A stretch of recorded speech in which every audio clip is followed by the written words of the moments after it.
போலியான திருமண ஏற்பாடு. இந்த ஒரு நிகழ்வு இப்போ நம்ம தமிழ் மண்ணில் நடந்தேறி கொண்டிருக்கின்ற அவலம் நிலவிக்கிட்டு இருக்கு.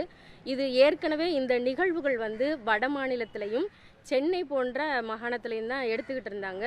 இப்போ நம்ம சேலத்தில் நாளைக்கு இந்த நிகழ்வு நடக்க போகிறதாக இருக்குது.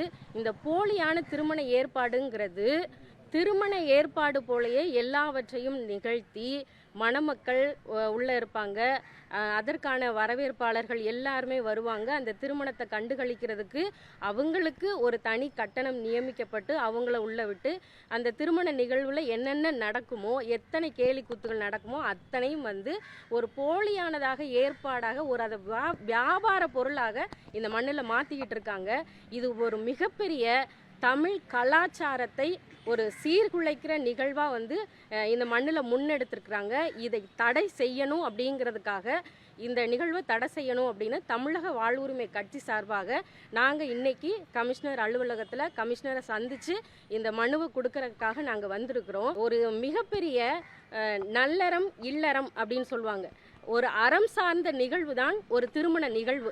அப்பேற்பட்ட நிகழ்வு நம்ம மண்ணில் எப்படி நடக்கும்? அம்மி மிதித்து அருந்ததி பார்த்து என்னெல்லாம் செய்வாங்க.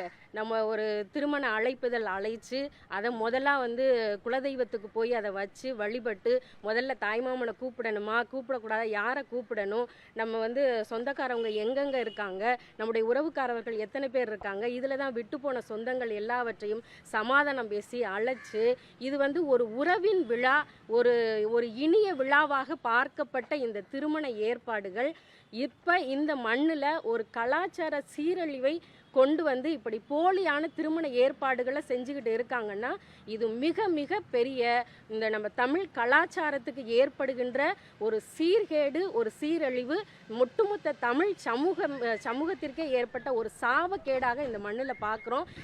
இப்படிப்பட்ட நிகழ்வுகள் இனி வரும் காலத்தில் இன்றைக்கு நாங்கள் எச்சரிக்கிறோம்.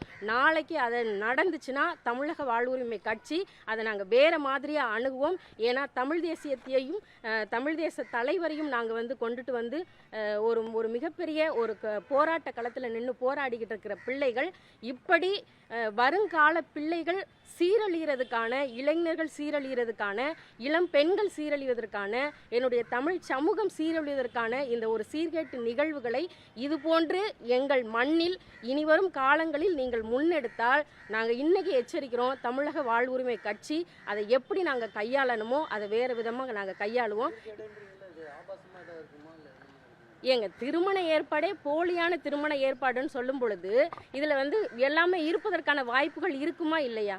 ஏற்கனவே அரசு என்ன சொல்லிட்டாங்க, பெரிய பெரிய அந்த மண்டபங்களில் நீங்கள் திருமணத்துக்கே மது நீங்கள் பரிந்துரை செய்யலாம், அதற்குண்டான நிகழ்வுகளை நீங்கள் நடத்திக்கலான்னு ஒரு அரசே ஒரு சட்டம் கொண்டு அதை வெளிப்படையாக அறிவித்ததுக்கு பிறகு இந்த போலியான திருமண ஏற்பாடுகளில் எதுவுமே இல்லாமல் இது நடக்கும் அப்படின்றது நீங்கள் ஒப்புக்கொள்கிறீங்களா? எல்லாமே இருக்கும், கண்டிப்பாக இருக்கும். அது நம்முடைய மண்ணையும் மக்களையும் நம்முடைய வளர்ந்து வருகின்ற இளைய தலைமுறை பிள்ளைகளையும் இது நிச்சயமாக பாதிக்கும்.